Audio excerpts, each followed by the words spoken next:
कक्षा दसम के भैया ध्यान दें, प्रश्नावली 7.2 चल रही थी आपकी। क्वेश्चन नंबर 9 निर्देशांक ज्यामिति में क्वेश्चन नंबर 9 देखिए, लिखा है बिंदुओं ये है ना ए और बी को जोड़ने वाले रेखाखंड ए बी को 4 बराबर भागों में विभाजित करने वाले बिंदुओं के निर्देशांक ज्ञात कीजिए। तो ये देखिए,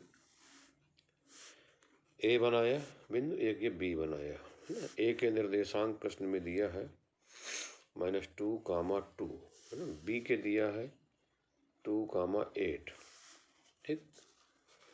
ए बी को कितने खंडों में बांटना है? 4 खंडों में बांटना है, अर्थात 1, 2, 3। देखिए, एक खंड आपका ये हो गया, एक खंड ये हो गया, एक खंड ये हो गया, एक खंड ये हो गया। कुल ए बी का खंडों में बढ़ गया 4 खंडों में। यहाँ लिख दें क्या? ए बी सी डी ई, ठीक। ए सी बराबर सी डी बराबर डी ई बराबर ई बी, 4 खंड हो गए ये, है ना। ए बी को हमने 4 खंडों में बांट दिया। अब करना क्या है आपको कि विभाजित करने वाले बिंदुओं के निर्देशांक, मतलब सी के निर्देशांक, डी के निर्देशांक, ई के निर्देशांक। अगर आप जो ये हमने रेखाखंड खींचा है इस पर आप गौर से देखें तो ये डी बिंदु क्या है? ए बी का मध्य बिंदु है कि नहीं? बोलिए, डी बिंदु ए बी का मध्य बिंदु है। लिख देते हैं बिंदु डी के निर्देशांक।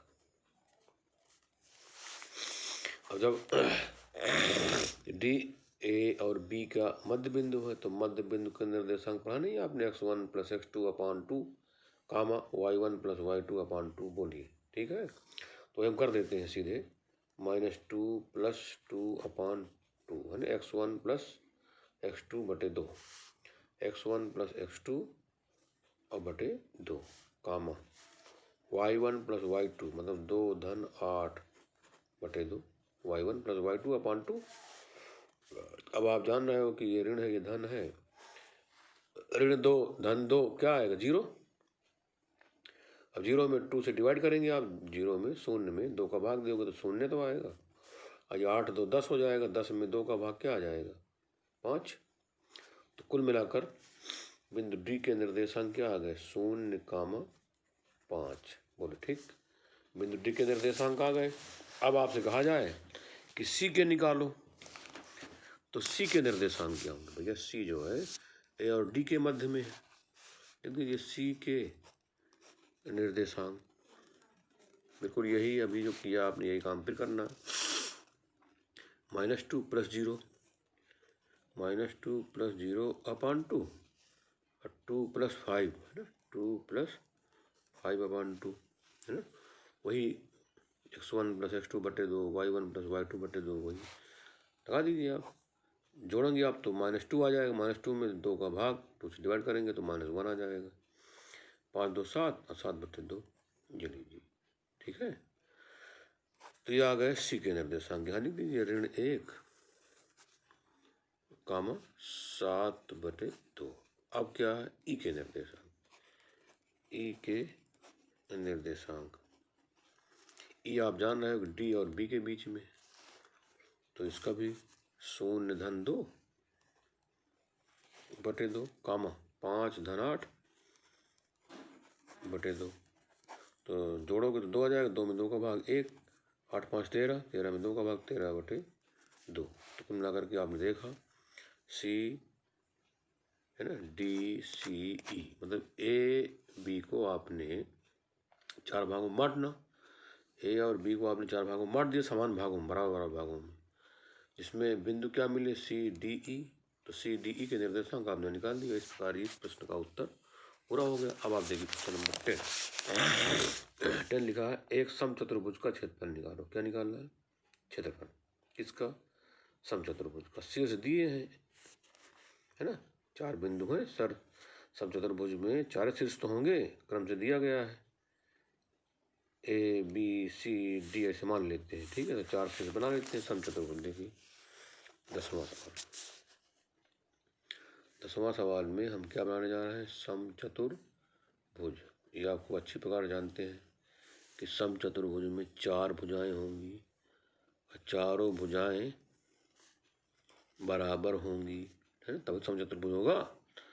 और यही पढ़ा होगा आपने, समचतुर्भुज के विकर्ण एक दूसरे को समद्विभाजित करते हैं और परस्पर समकोण पर समद्विभाजित करते हैं। ठीक है, तो ए बी सी डी, है ना, तो समचतुर्भुज बना दिया हमने। A B C C D D A, चार भुजाएं क्या है, बराबर है। तो ए अर्थात शीर्ष ए के निर्देशांक 3,0 है, 3,0 दिया किताब में। अच्छा, इसके हैं 4,5, और सी के हैं ऋण 1,4 और डी के हैं ऋण 2,1, है ना। तो हम क्या निकाल लें, ये बी डी। ठीक है, विकर्ण की लंबाई ज्ञात कर लें तो है ना, बी डी बराबर अंडर रूट, नहीं, दो बिंदुओं के बीच दूरी वाला फार्मूला, 4 ऋण, इसका ऋण 2 दिया तो धन 2 हो जाएगा। y1 ये मतलब 5 ऋण 1 लिखा है तो धन 1 हो जाएगा, याद है। 4 2 6, 6 का वर्ग 36, 5 1 6, 6 का वर्ग 36, 36 36 72, है ना। ये वर्गमूल 72 निकालोगे तो पढ़ा नहीं आपने, 36 गुणे 2, 36 का वर्गमूल 6 और 2 का नहीं निकलेगा, 6√2। बी डी की लंबाई आ गई। अब क्या निकाल लें, ए सी की लंबाई निकाल लो, है ना। तो ए सी की लंबाई निकाल लीजिए, तो ए सी बराबर √3 ऋण, इसका मान ऋण 1 है, धन 1 हो जाएगा। फिर है 0 ऋण 4 है, ठीक है, 3 1 4, 4 का वर्ग 16, ये भी 4 ऋण 4 आएगा तो ऋण 4 का वर्ग 16, धन 16 हो जाएगा, 16 16 32, और 32 को लिख देंगे 16 गुणे 2 तो आएगा 4√2। ठीक है, तो ए सी की लंबाई भी आ गई और बी डी की लंबाई भी आ गई। क्या निकालना है आपको, समचतुर्भुज का क्षेत्रफल लिख दीजिए, सम चतुर्भुज, ठीक है, समचतुर्भुज का क्षेत्रफल, है ना, ये यहाँ लगाया जाएगा, समचतुर्भुज का क्षेत्रफल बराबर, आप सूत्र पढ़ लीजिए, 1/2 गुणे विकर्णों का गुणनफल, विकर्णों का गुणनफल, ये फार्मूला है। अच्छा, 1/2 गुणे विकर्णों का गुणनफल, विकर्ण एक है आपका 6√2 और दूसरा विकर्ण है 4√2। ठीक, 2 से काट दीजिए, 2 3 6, 4 3 12, है ना। √2 गुणे √2 कितना आ जाएगा, 2, 12 दूनी 24 वर्ग इकाई। क्या आ गया, ये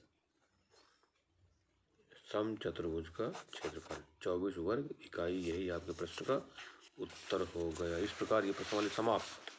ठीक, अब आप प्रश्नावली कौन सी पढ़ेंगे, ये प्रश्नावली 7.2। ठीक है भैया, प्रश्नावली 7.2 में क्या करना है, उस त्रिभुज का क्षेत्रफल ज्ञात कीजिए जिसके शीर्ष दिए गए। तो क्या निकालना है, त्रिभुज का क्षेत्रफल, पहला सवाल। ठीक, फर्स्ट नंबर, फर्स्ट बता दे रहे हैं, सेकंड कर लीजिएगा। अच्छा, फर्स्ट हम बता दे रहे हैं, सेकंड आप स्वयं कर लीजिएगा। इस प्रकार पहला प्रश्न पूरा कर लीजिएगा।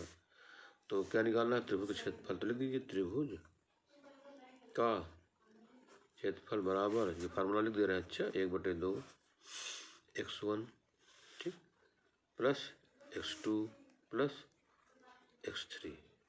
ठीक है, x1 लिखा हुआ है तो यहाँ क्या लिखेंगे, y2 माइनस y3, है ना, प्लस x2 लिखा हुआ है तो x2 में लिखेंगे y3 माइनस y1, 3 लिखा हुआ है तो y1 माइनस y2। ठीक है, इस प्रकार ये त्रिभुज के क्षेत्रफल का फार्मूला है जिसे आपको याद रखना है। देखिए यहाँ पर हमने छोटा कोष्ठक बनाया है, बाहर क्या लिख दिया है, बड़ा कोष्ठक। तो आप मंजिला कोष्ठक भी बना सकते हैं, उसे मंजिला कोष्ठक ही बनाया जाएगा, ये ध्यान रहे। अच्छा, 1/2, अब देखो ये मंजिला कोष्ठक बना रहे हैं। अच्छा, मंजिला होना भी चाहिए। x1 ये है ना, x1 y1 x2 y2 x3 y3, ये मान रख दीजिए यहाँ पर। x1 का मान क्या है, 2। फिर क्या लिखना है, y2 माइनस y3, y2 क्या है, y2 है 0, y3 है आपका ऋण 4, तो ऋण 4 जब यहाँ लिखो तो क्या बन जाएगा, धन 4। x2 क्या है, S2 का मान है ऋण 1, लिख दे ऋण 1। Y3 क्या है? Y3 आप खुद समझ रहे हो कि ऋण 4 है। Y3 क्या है? ऋण 4। फिर Y1 3 है, 3 लिख दे धन। X3 2 है, Y1 3 है, देखा ना। ऋण Y2 क्या है? 0। ठीक है, याद रहे अगर मान लिखने में गलती कर दोगे तो उत्तर गलत हो जाएगा। ठीक है, वो गलती चाहे हमसे हो चाहे आपसे हो, है ना। मान गलत लिखो तो उत्तर गलत आ जाएगा। शून्य में 4 जोड़ोगे तो 4 आ जाएगा। ये धन का गुणा ऋण में करोगे ऋण आएगा, है ना। एक ऋण 4 ऋण 3, तो ऋण जुड़ जाएंगे ना, तो ऋण 7। फिर 3 से शून्य घटाओगे 3। ठीक है, ये आप ठीक से कर लीजिएगा। 4 दूनी 8, और ऋण गुणे ऋण धन हो जाएगा, धन 7 एकम 7, 3 दूनी 6, 8 7 15, 15 6 21, 21 बटे 2, 8 7 15 6 21 बटे 2 वर्ग इकाई। ये क्षेत्रफल है ना, एरिया। ये क्वेश्चन नंबर 1 का फर्स्ट पार्ट पूरा हो गया, एक्सरसाइज 7.3। ठीक है, सेकंड पार्ट आप स्वयं करें, है ना। इसको आप स्वयं कर लीजिएगा, उत्तर मिला लीजिएगा। अगर उत्तर ना मिल रहा हो तो आप हमको बताइएगा। देखिए हम उत्तर मिला देते हैं। प्रश्नावली 7.3, है ना।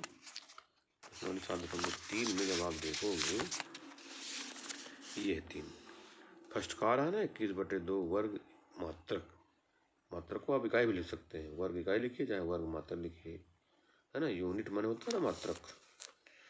सेकंड नंबर में 32 वर्ग मात्रक आता है, तो सेकंड पार्ट कर लीजिएगा। ठीक, शेष फिर बताया जाएगा।